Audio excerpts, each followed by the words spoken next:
YouTube. Well, I have not done a live in I don't know how long, but I just did a live on Instagram and Facebook and figured, well, you know what? Let me see if I have any YouTube viewers for this. Everybody has been talking about freeze drying, and today I want to show you how I get my freeze dried cheese ready. So basically, I buy the packages of square cheese. Pretty simple. Yes, I would love for it to be organic. I would love for it to be high end, but come on, let's get real. The next thing I do is I stack the cheese and then I just quarter it. Pretty simple, right? When you stack your cheese on your trays, which look like this, you don't have to be real careful about them not touching, because as they dry, they actually kind of, I guess, unstick from each other. I've done this quite a bit. Freeze-dried cheese is amazing if you haven't had it. And then some people were asking me, well, can you use the cheese again? Did it change the texture? Will it melt? You know, what is it like after you've freeze-dried it? So all I can say is I have used my freeze-dried shreds for soups, stews. I've actually used it as like crunchies on a salad.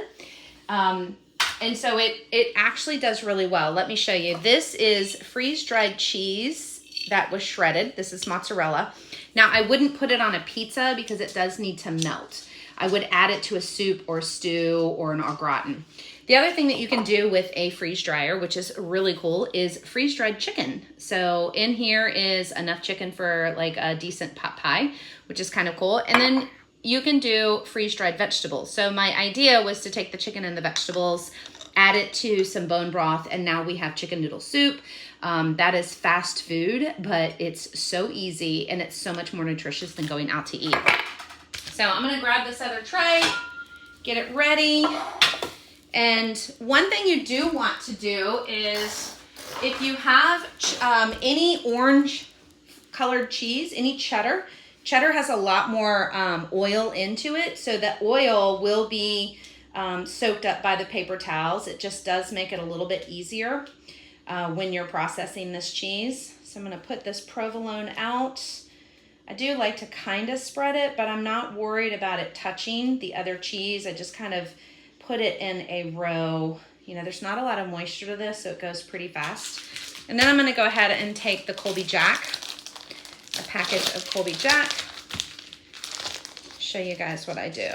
It goes pretty fast, and if you're low carb or keto, this is an excellent snack for on the road or trips.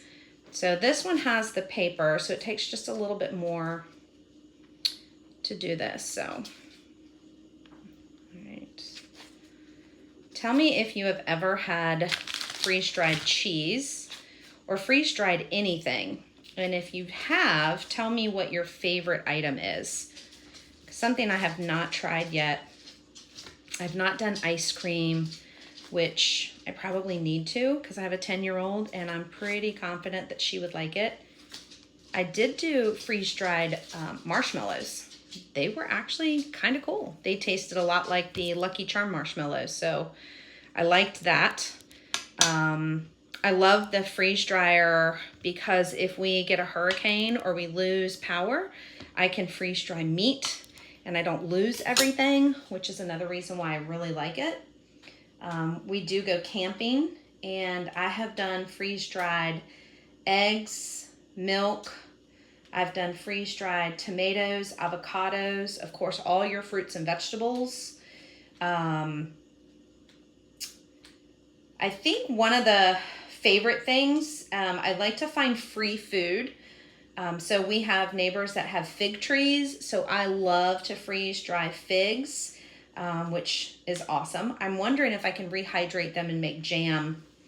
Another thing that I've done is I've done mushrooms, and I made mushroom powder, which is really awesome. So you can season your stews and meats and even your hamburger. You can put the mushroom powder in the hamburger meat, so then you've got hamburger mushrooms without all of the wetness. So, all right, we have 4 trays done.